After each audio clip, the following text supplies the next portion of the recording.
Yo yo yo, salut les turfeuses, salut les turfeurs, bienvenue pour un nouveau pronostic de Benoît Requin. Ok, place au pronostic du quintet du jeudi 5 février, direction Paris-Vincennes pour le prix de Durtal-Lerreri.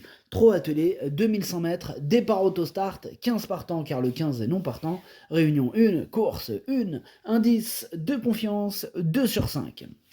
Petit retour sur le quintet de ce mercredi. Ah, il y a eu du trouble fait à l'arrivée. Ok, c'est parti, on commence le pronostic et on commence avec le numéro 1, Certainly, et on écoute l'entraîneur Franck Couvry. Certainly m'a laissé une bonne impression dernièrement sur ce parcours. J'ai dû le décaler pour quitter l'arrière-garde et progresser dans le wagon de 3. Il a bien soutenu son effort. Dans la foulée, il bénéficie d'un engagement idéal au plafond des gains, mais il doit affronter des plus jeunes. Il faudra encore lui masquer l'effort, mais il peut accrocher une place. Il peut accrocher une place. En tout cas, moi je l'ai gardé en toute fin de combinaison. Attention, ce quintet, indice de confiance 2 sur 5, il est ouvert. Ils sont vraiment nombreux à pouvoir espérer se mêler à l'emballage final. Donc ça sent encore le quintet piège, attention. On passe donc au numéro 2, Jalimed. Alors ce numéro 2, lui par contre, je ne l'ai pas retenu, mais c'est quand même lui le chef et le capitaine de ma petite liste des possibles casseurs de tickets repérés, attention. On enchaîne avec le numéro 3, Neo Turbo. Pareil, ce numéro 3, je ne l'ai pas retenu. En plus, lui, c'est mon gros regret. C'est lui, mon cheval de complément. Cas de non partant, attention, possible cassage en vue. On enchaîne avec le numéro 4, Dylan Dog Font. Et on écoute Gabriel Gelormini.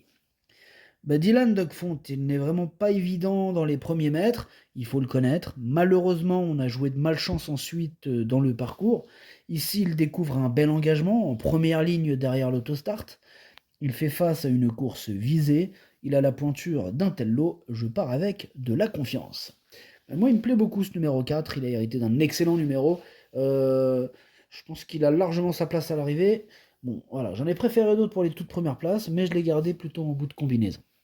On passe au numéro 5, Helios des chances. Numéro 5, je ne l'ai pas retenu. Pareil pour le numéro 6, Hiatus. Numéro 6, lui non plus, je ne le retiens pas, j'en ai préféré d'autres. J'ai préféré, tiens d'ailleurs, Giacomo Bello, le numéro 7, on écoute Thomas Lévesque.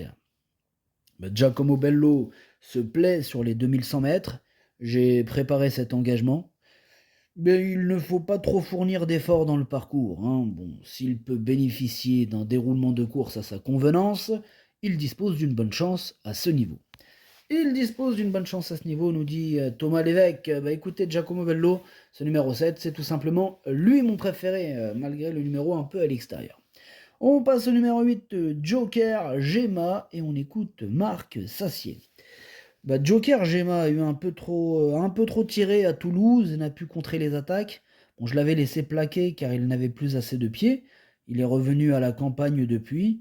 Il a peu couru à Vincennes, mais a trotté une 099 sur le parcours fin octobre. On a malheureusement le 8 en dehors. Bon, s'il peut bénéficier d'un bon parcours, il a les moyens de viser les premières places, malgré la présence des étrangers.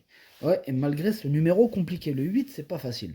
Mais sur sa classe, je pense qu'il peut quand même nous faire quelque chose de joli. Terminer dans les 4, ce serait magnifique. Moi, voilà, je l'ai mis quatrième.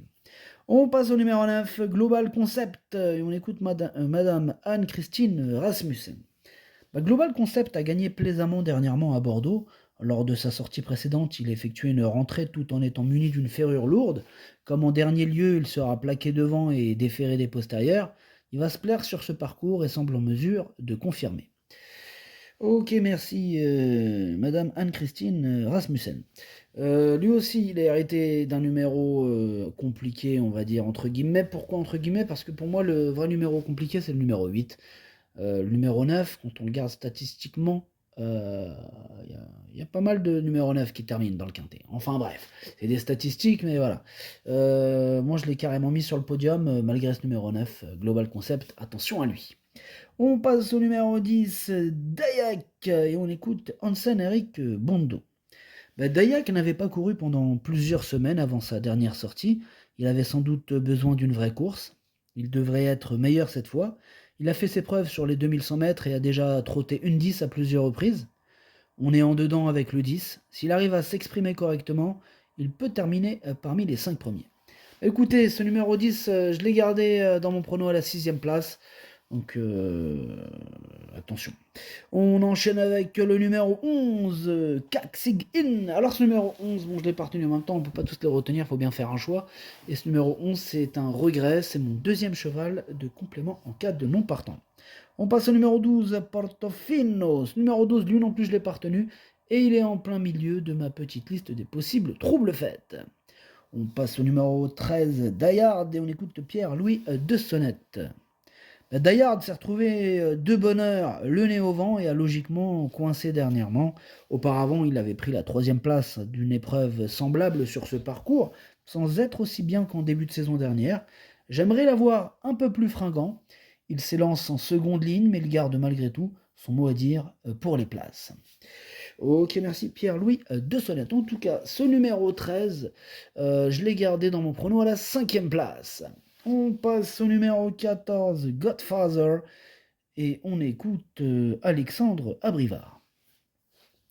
Oui, Godfather, il m'a laissé une très bonne impression pour ses premiers pas à Vincennes. Il a bien négocié les 2850 mètres de la grande piste. Ici, on est en seconde ligne de par ses gains, mais il a le niveau pour rivaliser. Les 2100 mètres devraient être à son affaire. Logiquement, il dispose d'une très bonne chance. Ouais, et en tout cas, moi je le vois bien batailler pour les toutes premières places, ce numéro 14, malgré le fait qu'il s'élance en seconde ligne. Voilà, donc ce numéro 14, je l'ai mis deuxième. On passe au numéro 15, on l'a dit tout à l'heure, il est non partant, donc on termine direct sur le numéro 16, Goodwin Z.